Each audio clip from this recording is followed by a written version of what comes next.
Mga kabombo, makaupo naton si Ryan Kagapi, isa Japon ka tricycle drivers, kag syempre nakabato na sang 5,000 pesos nga fuel subsidy.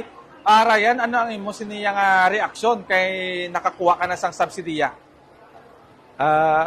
Ang akong kuan, nagpasalamat pud ko sa ato ang mga opisyales kay dako pod ning bulig sa ako ang pamilya. Oo. Pwede natin mabalaan, Ryan, pila ka oras nga nagpila, kag ano ka oras nang abot diri, kag ano ka oras natapos? Dali lang ko nagpila, paspas ang ilahang serbisyo, maayo. Oo.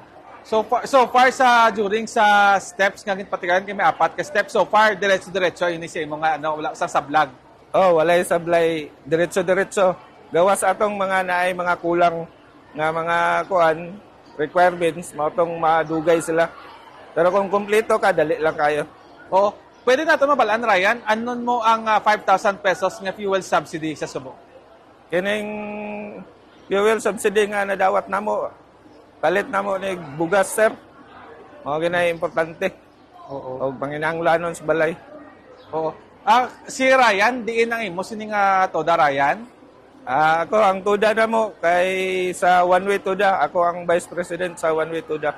Okay, sige. Tagaan na lang kaligwa, Ryan. Imo na lang ang mensahe sa aton siniyang national government, sa aton nga local government, sa ginhatag nga bulig, especially sa inyo nga mga tricycle drivers. Sige, Ryan. Sa ato ang panggobyerno sa Coronadal, salamat kayo. Kay dako ning bulig sa mga driver tanan dire sa Coronadal. Wala laing masulti, salamat lang. Sige, Salamat sa salamat. serbisyo. Sige, madamang salamat, Ryan, kag mayong aga sa imo. Ayong aga pa, sir.